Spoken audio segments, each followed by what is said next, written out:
reading Woof on the Fold by Judith Clarke. Chapter 1, Woof on the Fold. 1935. It was the middle of winter and the middle of the Great Depression on the morning Kenny Sinclair set out to find a job. He was just 14. 3 weeks ago, his dad had died, fallen down in the back garden where he was digging a trench for the potatoes. "Heart," the doctor had said. "Like a tree," Kenny had heard his mum telling Uncle Albert at the funeral. He went down like a tree. There were 4 children in the family besides Kenny: Dan and Joey, who were 11 and 9, Dolly, who'd turned 6 last October, and the baby, Tom. The Sinclairs had always been poor and scraped along as best as they could. Now they were poorer still. The need to get money for food and for rent on the old house in Cross Street was like an iron bar laid flat across their necks, squashing their faces down into the ground. Even the baby, Mum said he was too young to understand, but he did know something, you could see. He stayed awake in the crib beside the stove, watching them silently, his round, dark eyes grown larger, sliding from face to face. The baby would be all right, though. If the worst came to the worst, little Tom would get to stay with Mum. The weight fell most heavily on Kenny, who had to leave school and find work. He didn't mind leaving. He hated school anyway. The shouting, the dull drone of recitation, the whizzy whack of the cane. He hated especially the smell of the old, cold back stairs like chalk in a slaughter yard. First thing on a Monday morning, it made you want to be sick. He'd rather be out working. All the boys said this, chumming together behind the shelter shed at recess, kicking their heels, chafing at the useless hours spent learning stuff that wouldn't be a speck of use out there beyond the school. Only it was different now for Kenny because he had to. It wasn't talk anymore, but that cold weight of iron pressing down upon his neck. He had to find work, or the family would get split up. Nan could only take Mum and Tom, and Uncle Albert didn't want any of them. Dolly, it seemed, could go to Auntie Trish, Dad's sister down in Melbourne. Mum seemed unhappy with this idea. Melbourne was so far away, and Mum had only met Auntie Trish once, long ago, when she'd come up for Granddad's funeral. She hadn't come to Dad's. They all felt in their bones that if Dolly went to live with Auntie Trish, they might never see her again. Never to see Dolly again. How could such a thing ever happen?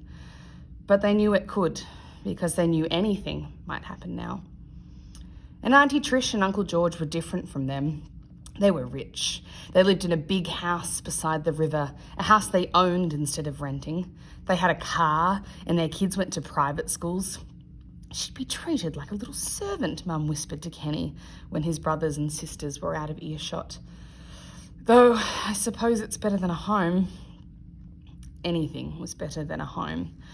A home was where Dan and Joey would have to go, and Kenny too if he couldn't find work. Dan and Joey said they wouldn't go. Never, never, never. They had this idea of running away to sea, getting taken on as cabin boys in ships that sailed around the world. Because Kenny was older, he knew that this idea was no more than a dream.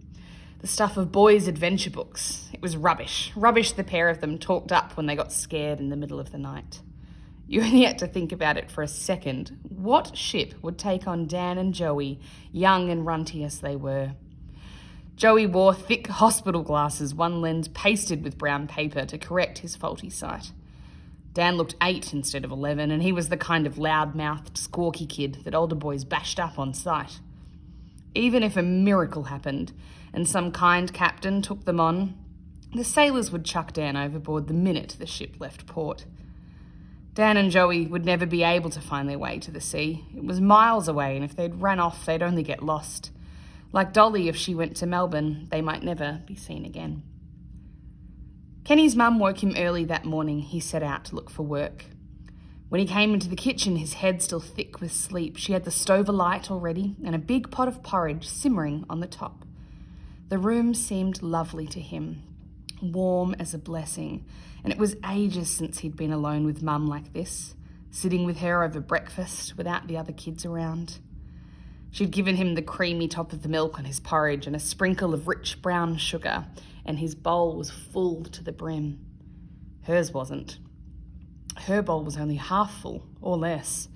She'd got like this since their dad had died, giving everything to him and the other kids, making the food go round amongst the lot of them, leaving herself out. Dad wouldn't have liked her doing this, Kenny knew.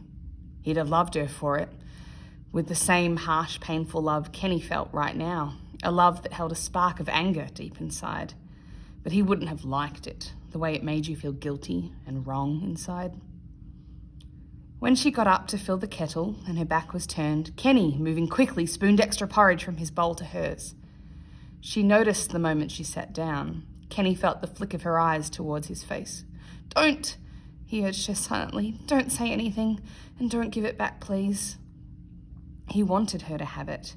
He felt it was the only thing he had to give until he found work, and that might not be for a long, long time. It mightn't be in time. She said nothing. She picked up her spoon and began to eat, and then Kenny started eating too. The small, sticky leaves of the porridge got under his teeth. The teeth rocked slightly and then slid back into place. They were new teeth, not new like Dolly's, growing strongly from her pink young gums. Kenny's teeth were new in a different, awful way. A few weeks back, just before his dad died, Kenny had copped a cricket ball right in the mouth. It had knocked out 4 front teeth. The dentist down in Station Road had taken out the lot of them. It was cheaper that way, he'd said, since Kenny's other teeth were full of holes. You'd lose them by the time you were 20 anyway, he'd added. They'd only be a trouble to you. They're better out than in. Kenny hated the new teeth. He hated the way they shifted when he ate, and sometimes even when he talked. His speech was different now, muffled and unclear. It had been awful at school, with the kids laughing and Mr. Blewett thinking he was mumbling on purpose and shouting at him to speak up. He hated the look of his face in the mirror when he took them out, shriveled as a gnome. And today, this very morning, hardly more than an hour away, he would have to present himself to strangers behind the gates of factories. He would have to speak up clearly, tell them how he wanted a job. A wave of panicky terror engulfed Kenny there at the kitchen table. His hand trembled as he lifted the next spoonful of porridge to his mouth. "Kenny?" His mother had noticed the trembling hand. "Are you all right?" "It's just hot," he spluttered, blowing on the porridge, and she trickled in a little more milk from the jug. "Thanks," he murmured, and lowered his head down over the bowl. The terrifying thing was how getting work was so important and at the same time completely hopeless. Why should anyone give a kid like him a job, fresh from school with no experience, when there were thousands out looking for work? Grown men, fathers of families, laid off, unemployed. You saw them everywhere, outside the Royal in Station Road, selling clothes pegs, shoelaces and razor blades from door to door. You heard them going by in the night up Cross Street, heading for the highway in the bush, heard their footsteps and the eerie jingle of the pan and billy hanging from their blueies. Grown men they were, and he was only a kid of 14. He didn't even look 14. He was almost as scrawny as Dan. The whole thing swept over him in a rush. His dad dead and lying out in Rookwood, Dan and Joey in a home, Dolly lost from them far away at Auntie Tricia's, their house with other people in it, all because he couldn't get a job to pay the rent. In a few months, maybe even less, some other kid might be sitting at this very table, eating his breakfast, thinking, when he looked around the room, my kitchen, my house, my home. Kenny wanted to drop his spoon and slam his hand down, bang, at the crazy injustice of it all. He wanted to scrape his chair back and run around the table to Mum, bury his head in her lap and start blubbing like he used to when he was little and he'd hurt himself or things went wrong. He wanted to bawl out loud about he'd never find work, not if he went looking for a whole long year, how he was too small, too young, and his teeth made him sound mental when he talked. But he knew he couldn't do that now. It wouldn't be fair on Mum. He couldn't ever do it again. Like Nan had said at the funeral, "You're the man of the family now." They drank their tea in silence. It was beginning to get light now. Through the window, Kenny could see the outline of the shed and the gum tree near the fence and the pale moony blur of a sheet left hanging on the line. The night after Dad died, he and Dan had crept out into the yard and unpegged his clothes from the line. They hadn't wanted Mum to look through the kitchen window and see them hanging there. They'd put them in an old cardboard box and hidden the box in the back of the laundry, covered with old rags. "Till she's feeling a bit better," Kenny had said, and Dan's face had crumpled up in misery. "When?" he'd asked, clutching at his brother's arm. When? Kenny hadn't known the answer to that. He didn't know it now. He got up from behind the table and took his jacket off the nail behind the kitchen door. As he shrugged it on, his mother handed him a flat package wrapped in butcher's paper. "Sandwiches," she said. "You'll need something to keep you going." He nodded, tucking the parcel carefully inside the pocket of his jacket, where it fitted exactly, like a birthday card inside its envelope. "Thanks," he said. And then there was nothing left except to go through the door, down the veranda steps to where the bike was propped ready against the laundry wall. It was his dad's bike, the one he'd used to ride to work, big and black and serviceable. Kenny had cleaned it up the night before, oiled the chain, pumped up the tyres and checked the small saddlebag for rubber patches in case he got a flat. It was a long way to the factories on the edge of town. "Wait!" called a voice from behind him, and he turned and saw his mum had followed him into the yard. She began to button up his jacket for him, right to the neck, like she used to do when he was little, barely older than Tom was now, and couldn't manage buttons for himself. It was so surprising, this small thing from long ago, that Kenny sucked in his breath and held it until she was done.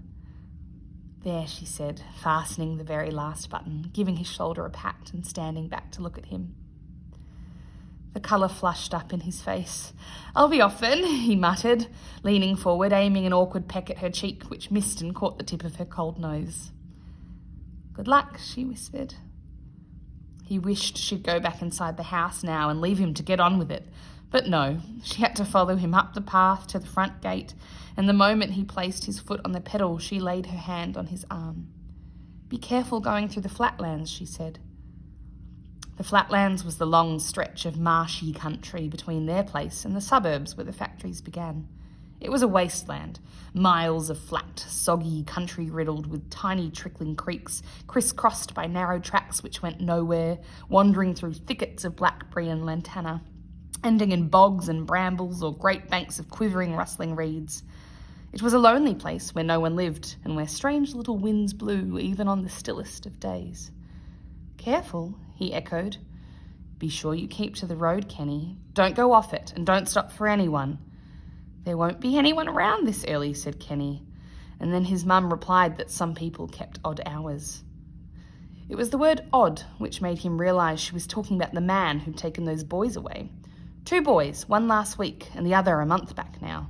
They were dead, though he didn't know the details because Mum had hidden the paper. Leo Hicks, a boy from his school, said they'd been hacked up. "Slit 'em down the belly, gutted 'em like fish," was how Leo had put it.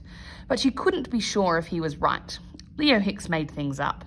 And even if Leo had been telling the truth, on this particular morning, with the search for work ahead of Kenny, the story seemed insubstantial as a fairy tale. But his mother was looking straight into his eyes, wanting promises. "I'll be careful," he said to her, and she nodded gravely, accepting his word. With a last light touch on his arm, she stepped back to let him go. At the bottom of Cross Street, slowing to turn the corner, he looked up the hill and saw she was still there, standing on the pavement beneath the streetlight, gazing after him, one arm upraised as if she was holding something up to the sky. He gave her one last wave and pedalled round the corner into Station Street Road. Long after his mother had died, whenever Kenny thought of her, it was this image which came back. Not the young woman she'd been when he was little, or the old lady his daughters had called Nan, but Mum, standing outside the old house in Cross Street on that morning he went out to look for work, standing very still and straight, her arm upraised as if she was saluting him. The picture seemed very near, as close as yesterday, and waking from the memory, the place where he was felt wrong to Kenny. He might be mowing the lawn and then his own backyard would look strange for a moment because he'd expected to see Cross Street early on a winter's morning. Or he might be inside the house having a cuppa and then his own kitchen would be a surprise because it should have been the kitchen in the old house. Then Kenny would feel a strange little tremor of shock, as if some trick had been played on him. That winter was the coldest for years out round their way. Most mornings there was frost, a thin crust of ice on the grass. Cold made the hooves of the milkman's horse ring like bells, and the milk froze in the billy can. By the time Kenny reached the long straight road through the flatlands, he was frozen, and despair had settled in his heart like icy sludge. He knew he wouldn't get a job. They'd take one look at him and let him go. He would have to stand in line with men at the factory gates. He would have to talk to strangers in offices and yards, and he was shy with adults, awkward with them. He'd always been like that, tongue-tied, his nan called him. It amazed him to see the way young Joey could carry on conversations with grown-ups so easily, as if it was the most natural thing in the world. Passing old Mrs. Gribben's house, where she sat rocking on her porch, waiting for a word with passers-by, Joey would yell out, "G'day, Mrs. Gribben, lovely morning, eh?" When Kenny was Joey's age, he'd been so scared of Mrs. Gribben, he'd take the long way home so he wouldn't have to pass her house. "You're like a stuttering person," Joey had told him once, "except you haven't got a stutter." His stupid teeth made it worse. Leo Hicks said he sounded mental, like you've escaped from the loony bin. At his father's funeral, when they were putting Dad in the ground, with Mum standing there so white and still, and Dolly flinging herself down on the ground to scream, tugging out fistfuls of grass and scattering it all over her dress and hair, even then he'd kept on thinking about his teeth, hoping no one would come and talk to him so he'd have to open his mouth and answer in that stupid-sounding voice. He'd stood apart from them, half-hidden behind a big grey tomb, and he shouldn't have done that. He should have stood beside Mum and helped her out with Dolly instead of thinking about himself. Selfish that had been, as if your teeth mattered when your dad had died. And now, half frozen, pedalling along this lonely road with the factories at the end of it, and all of them waiting at home, he was thinking about his teeth. How stupid they made him sound, and how awful it had been the first day he'd got them. They'd hurt so much he'd taken them out the minute he got home. He'd laid down on his bed with a towel over his mouth and the teeth beside him on the packing case table. Then Joey and Dan had come bursting into the room. Dan had snatched the teeth from the table and clapped them together in a snapping bite. "Look, a crocodile!" he'd shouted. Then he'd put the top ones in his mouth over his own teeth and pranced and capered round the room with Joey leaping beside him, snatching, screeching, Give us a go!" Kenny had thrown the towel off and leapt up shouting. His voice had been loud all right, but it mushed his words to a simple noise. He'd sounded like an animal, and looked like one too, with the blood all around his mouth. Joey and Dan had backed away in fright. That had been it for Kenny. He'd made a vow, from that moment on, even if they hurt and hurt, he would never take those teeth out where anyone could see. He'd wear them all the time. He'd sleep in them like you weren't supposed to. No one would ever catch him out again. Flashback. Kenny kept that promise all his life. He took his teeth out only to clean them, locking the bathroom door. His daughters Frances and Clytie never realised their father's teeth weren't real until he was an old man dying in a hospital bed, and the nurses took his teeth away. Then their father refused to see anyone except for them. "No one's going to notice, Dad," pleaded Clytie, and Frances added, "No one's going to care that you haven't got your teeth." "I care," said Kenny, and he wouldn't even see his brother Joey. Clytie wrung Uncle Joey from the phone outside the ward. "It's his teeth, Uncle Joey," she sobbed. "They took them away and now he won't see anyone, not even you." There was a long silence on the end of the line before Uncle Joey said slowly, "He never would let us look." "Look," repeated Clytie. "At his teeth, when he got them when we were kids, the two of us, your Uncle Dan and I, we used to tease him about them. We didn't know, you see. We didn't know how he felt. We were only kids and..." Now there came another silence, longer than the first. "Uncle Joey?" cried Clytie. "Uncle Joey, are you there?" Uncle Joey had gone. When their father was sleeping, Frances and Clytie sat on chairs outside his room and whispered together. Was their dad being silly or was he being brave? Was it dignity that he showed or stubborn foolishness? "I don't know," said Clytie, and she started crying again. "I just don't know." Frances jumped up and caught at the sleeve of a passing nurse. "Why can't you give my dad his teeth back?" she demanded angrily. "He's dying anyway, so what does it matter if he chokes on them?" The nurse was shocked. She pressed her lips together tightly and hurried on without a word. But that was a whole lifetime away on the morning Kenny rode through the flatlands on his father's old black bike. The lush grass by the roadside was a brilliant flashy green. Lantana and blackberries ran wild. He passed no one on the road, and the cold seemed to bring a great stillness to the world. He wouldn't have believed he was moving except for the whistling of the cold, of the frozen air against his ears. He'd never known that cold could actually hurt like this, a painful block of ice inside his chest which burned each time he took a breath. His ears ached and water streamed, stinging from his eyes. His nose hurt dreadfully at first. Now it had gone numb, and he couldn't check that it was there because his hands seemed welded to the handlebars. He had to keep going. There was nothing else he could do. He had to keep riding on. He had to reach the factories. He had to try and try. Back at home, they were depending on him. A little way ahead, he could see the culvert, which meant he'd come halfway. He'd just passed it when he saw the fire. A small red glow not far in from the road. You saw those fires in the flatlands sometimes, left by the men passing through on their way off to the bush. Kenny's legs slowed above the pedals. The idea of a fire, of holding his frozen hands out to the warmth, thawing the numbness of his face, his nose. It would only take 5 minutes, and he'd made good time, he knew. 5 minutes spent beside the fire would make no difference. If he thawed out a little, he could pedal faster. The cold must be slowing him down. Kenny stopped, resting one foot on the road, gazing hungrily toward the fire. "Don't stop," his mum had said. No, wait. It hadn't been, "Don't stop." What she'd said was, "Don't stop for anyone." And there wasn't anyone. The road was deserted, and he could tell by the silence at the back of everything, behind the bird calls and the rustling of the reeds. There was no one in there beside that fire. The traveller who'd made it would have been gone long ago. They always moved on at first light. He'd have left the fire burning because in winter it could do no harm. Kenny turned his bike in from the road, laid it down behind a thicket of blackberry and hurried up the narrow track. The tall grass brushed and sighed against his legs. A prickly tendril snatched at the stuff of his trousers. "Be sure you keep to the road," his mum had said. "Don't go off it."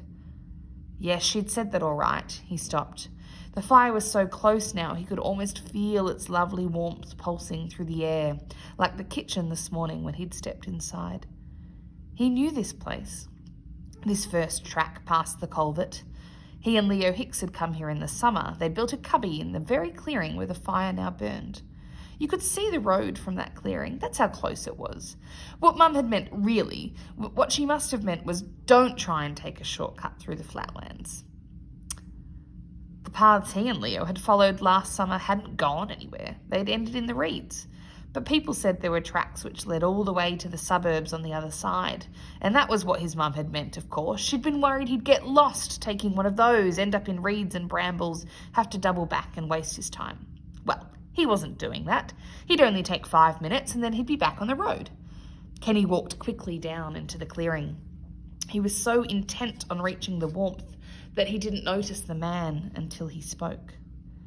As Kenny stretched his hands out to the flames, a voice came from the other side of the fire. "G'day," it said. Kenny's head shot up. He peered through the drifting smoke and saw a figure hunched behind it, watching. "G'day," he stammered.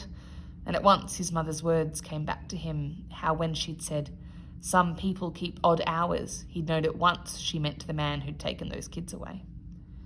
This couldn't be him, though, decided Kenny. The man she'd been afraid of wouldn't be here, so close to the road, lighting a fire, drawing attention to himself, not when the cops were hunting him. This was just an old tramp, too weary and slack to get up early and move on along the road. Kenny took a small step sideways to see the stranger better. He wasn't old, no older than Kenny's dad had been anyway. He wore an old brown coat, mud-stained trousers and shoes tied up with string.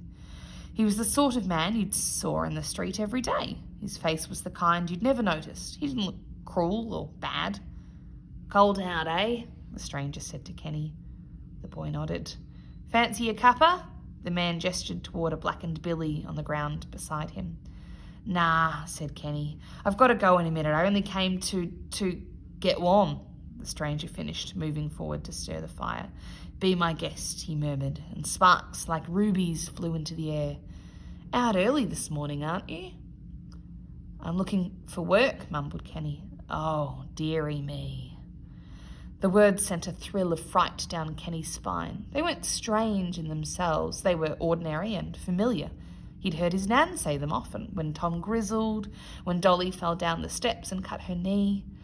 But they were wrong here. Wrong from a stranger. They didn't fit what Kenny had said to him. They made no sense. "Oh, dearie me," the man had said again. He grinned at Kenny, and the grin made his face wolfish. The boy edged sideways, away. "Gotta go," he said thickly, trying to keep the panic from his voice. I've got to go now." He took a step, but wasn't quick enough. The man's hand shot out and seized him by the ankle, fast. The stranger was strong. Power hummed from his fingers like fierce electricity. He said nothing. He just held on, and his eyes travelled from Kenny's ankle up and along his body to his face. "Slid him down the belly, gutted him like fish," Leo Hicks had said. This couldn't be that man. It couldn't be. Kenny raised his head and met the stranger's eyes, full on. He was hoping for a joke of some kind, a smile on the shabby man's face, the fingers loosening to let him go. "Tricked you, eh?" But it didn't happen. There was no smile, no joking words. The stranger's blank face might have had nothing to do with the hand that held Kenny so fast, except there was something funny going on in his eyes. Gazing into them was the strangest experience. It was like looking down onto a battlefield where two great armies clashed, where swords rang and men and horses screamed and banners flew out in the wind. Lines of a poem he'd learnt at school flashed into Kenny's mind. The Assyrian came down like the wolf on the fold, and his cohorts were gleaming in purple and gold. He'd never thought to remember those lines ever again once he was free of school. He'd hated poetry, hated how Mr. Blewett made them learn it off by heart and whacked them when they got it wrong. And this poem was the one Kenny had hated most. Mr. Blewett had almost pulled his ear off for saying foal instead of fold. "Foal's a baby horse, boy," he'd roared. Kenny still didn't know what fold was. The fingers round his ankle had tightened savagely. It didn't seem possible that they were part of any human thing. Images blazed up in Kenny's head. His mum with her hand upraised, saluting him. Dan and Joey whispering together, making their plans to run away to the sea.